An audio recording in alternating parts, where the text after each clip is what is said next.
Selama ribuan tahun, Mesir kuno dikenal sebagai salah satu peradaban paling stabil dan kuat di dunia kuno. Di bawah pemerintahan para Firaun, negeri ini membangun piramida raksasa, sistem irigasi yang maju, dan menciptakan struktur pemerintahan yang tampak tak tergoyahkan. Namun, sejarah mencatat masa kelam ketika sebuah bangsa asing berhasil merebut tahta dan menjadikan Mesir sebagai jajahan mereka. Mereka dikenal sebagai Hyksos, bangsa asing yang datang dari timur dan perlahan menancapkan kekuasaan di tanah suci Mesir.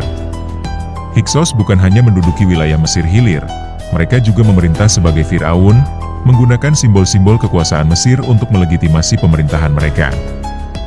Ini adalah saat ketika Mesir, untuk pertama kalinya dalam sejarahnya, dikuasai oleh orang luar. Bagaimana bangsa asing ini bisa menembus pertahanan Mesir dan bahkan mengalahkan para bangsawan lokal? Apa yang menyebabkan kerajaan yang selama ini disegani itu begitu rentan terhadap invasi eksternal? Dan bagaimana rakyat Mesir akhirnya bangkit untuk merebut kembali kebebasan mereka? Inilah kisah tentang perang, strategi, dan kebangkitan nasional. Sebuah episode terlupakan dalam sejarah Mesir yang justru membentuk masa depan kekaisaran mereka. Ini adalah perang Hyksos versus Mesir, dan inilah saatnya kita menyelami konflik yang hampir mengubah wajah Mesir untuk selamanya.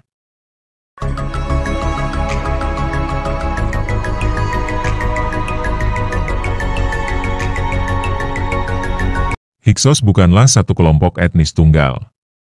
Mereka adalah gabungan dari berbagai suku Semitik yang datang dari wilayah Levant, kawasan yang saat ini mencakup Israel, Lebanon, dan Suriah. Nama Hyksos berasal dari bahasa Mesir Heka Hasut, yang artinya penguasa negeri asing.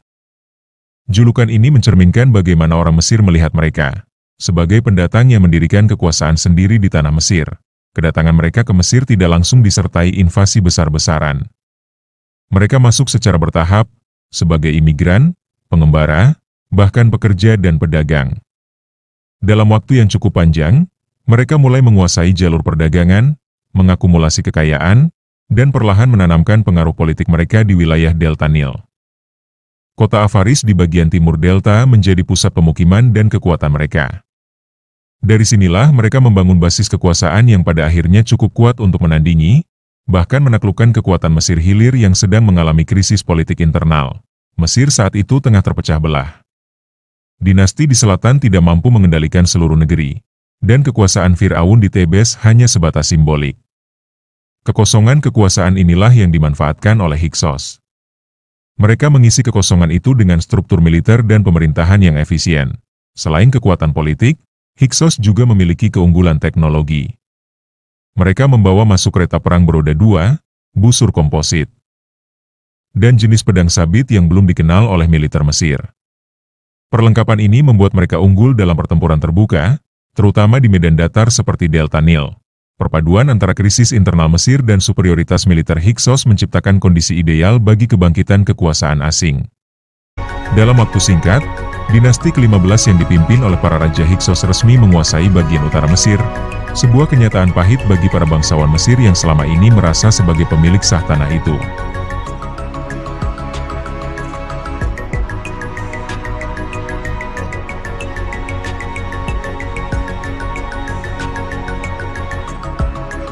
Setelah menguasai wilayah utara Mesir, Hyksos tidak segera memaksakan kekuasaan dengan cara brutal.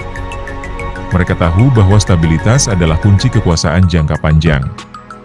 Maka, strategi utama mereka adalah asimilasi budaya dan adopsi sistem administrasi Mesir untuk mendapatkan legitimasi dari rakyat lokal. Para penguasa Hyksos mulai mengenakan simbol-simbol Firaun, mahkota ganda, lambang An, dan bahkan mengadopsi nama-nama Mesir dalam prasasti mereka. Mereka ingin dilihat bukan sebagai penjajah, tapi sebagai bagian dari tatanan ilahi yang mengatur Mesir. Ini adalah propaganda yang cerdik, karena rakyat Mesir sangat menjunjung tinggi kekuasaan yang tampak diberkahi oleh para dewa. Di kota Avaris, Hyksos membangun kompleks istana, kuil, dan benteng yang memperlihatkan perpaduan arsitektur Levant dan Mesir. Mereka mengizinkan para pendeta lokal menjalankan ritual di kuil-kuil, sementara tetap mempertahankan kekuasaan politik di tangan mereka sendiri. Ini menciptakan ilusi stabilitas di mata rakyat. Namun, di balik semua itu, Hyksos memperkuat kendali militer mereka. Mereka mengembangkan sistem logistik, pelatihan pasukan kavaleri dengan kereta perang, dan menyusun jaringan mata-mata untuk mengawasi pergerakan kekuatan Mesir di Tebes. Setiap tanda pemberontakan diawasi ketat. Para penguasa Mesir di selatan, meskipun tidak sepenuhnya tunduk, terpaksa menjalin hubungan diplomatik dengan Hyksos. Beberapa bahkan mengirim upeti dan hadiah untuk menjaga perdamaian.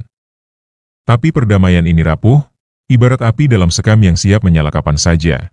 Hyksos mungkin bukan penguasa sah menurut tradisi Mesir, tapi mereka berhasil menciptakan struktur pemerintahan yang efisien.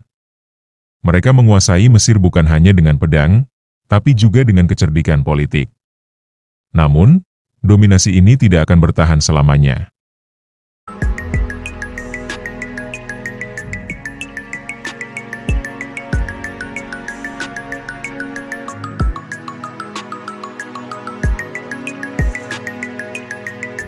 Titik balik dalam hubungan Mesir-Hyksos terjadi saat munculnya Firaun dari Tebes bernama Sekenenretau.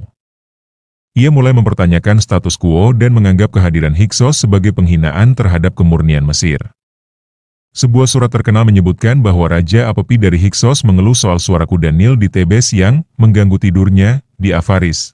Jarak yang jelas terlalu jauh untuk itu. Ini jelas sindiran politik. Sekenenre menangkap pesan tersebut dan mulai mempersiapkan perlawanan militer. Ia mulai memobilisasi pasukan, melatih infanteri dan kavaleri, serta memperkuat benteng di wilayah selatan. Namun, sebelum rencana itu matang, ia gugur di medan perang.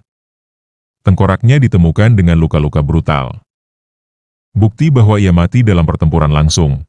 Putranya, Kamose, mewarisi semangat perlawanan ayahnya. Kamose memimpin serangan militer ke wilayah utara, menghancurkan pos-pos Hyksos di jalur Sungai Nil. Dalam waktu singkat, ia berhasil merebut beberapa kota penting. Namun serangannya terhenti sebelum mencapai Avaris. Kamose wafat secara mendadak, sebab kematiannya masih menjadi misteri hingga kini. Perjuangan kemudian jatuh ke tangan adiknya, Ahmose-I, yang saat itu masih sangat muda. Namun Ahmose tidak bertindak gegabah. Ia menunggu waktunya, mengkonsolidasikan kekuatan, dan mempelajari kesalahan para pendahulunya. Ia tahu bahwa menghadapi Hyksos membutuhkan lebih dari sekadar keberanian.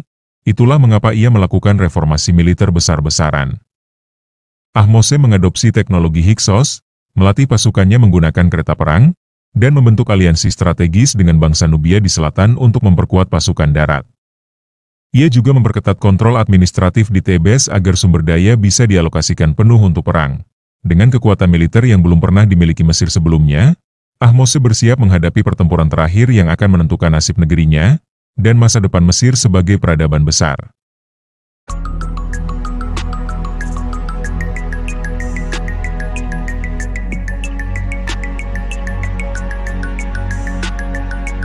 Kampanye militer Ahmose I dimulai dengan penuh perhitungan. Pasukan Mesir yang kini telah dibekali kereta perang dan senjata modern, bergerak secara sistematis ke utara. Kota-kota kecil yang sebelumnya berada di bawah kendali Hyksos mulai jatuh satu persatu. Ketika pasukan Mesir akhirnya mengepung Avaris, kota itu telah bersiap untuk pertahanan besar. Avaris adalah benteng kuat, dikelilingi oleh tembok tinggi dan parit pertahanan. Namun keunggulan Mesir kini tidak hanya terletak pada jumlah pasukan, tapi juga pada taktik dan disiplin militer yang telah direformasi. Pengepungan berlangsung selama berbulan-bulan. Ahmose memutus suplai air dan makanan, menggunakan panah api, dan melancarkan serangan bertahap untuk mengikis pertahanan musuh. Moral pasukan Hyksos mulai runtuh. Banyak dari mereka adalah pasukan bayaran atau penduduk lokal yang dipaksa berperang. Akhirnya, tembok Avaris runtuh. Kota itu dibakar, penguasa Hyksos melarikan diri ke utara, dan Mesir kembali ke tangan bangsa aslinya. Namun Ahmose tidak berhenti di situ. Ia mengejar sisa-sisa Hyksos hingga ke Palestina dan memastikan mereka tidak akan pernah kembali. Kemenangan ini bukan hanya simbol pembebasan, tetapi juga fondasi dari kekaisaran baru. Ahmose mengkonsolidasikan kekuasaannya dan menghapus jejak-jejak Hyksos dari catatan resmi. Ia membentuk dinasti ke-18, dinasti yang akan melahirkan raja-raja terbesar Mesir. Mesir bangkit dari penjajahan bukan hanya dengan kekuatan, tapi dengan tekad untuk tidak pernah lagi meremehkan ancaman luar. Perang ini mengubah arah sejarah mereka selamanya.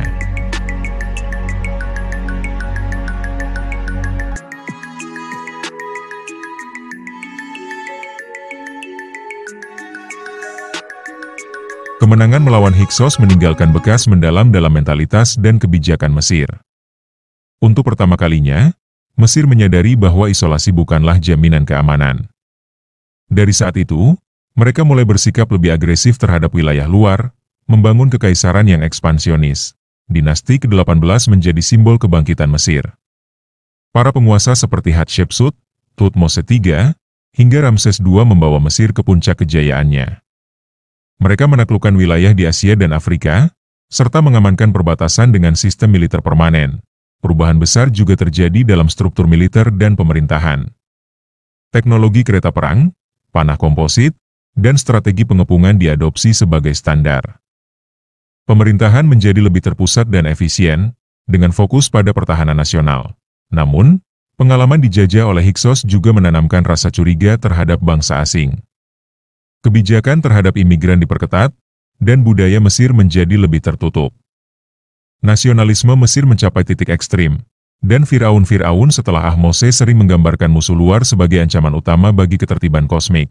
Hyksos mungkin telah dihapus dari prasasti resmi, tapi pengaruh mereka tidak bisa diabaikan. Mereka membawa perubahan besar dalam dunia militer Mesir dan mengajarkan pentingnya adaptasi terhadap zaman. Ironisnya, Mesir menjadi lebih kuat karena pernah jatuh dari reruntuhan dominasi asing. Muncul kekuatan baru yang akan mengukir sejarah dunia kuno selama berabad-abad.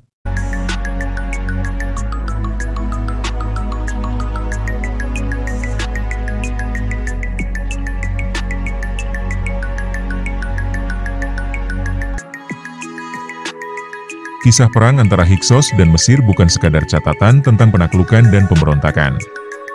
Ini adalah gambaran bagaimana sebuah peradaban bisa jatuh karena kelalaian, dan bangkit kembali dengan tekad dan pembelajaran dari musuhnya.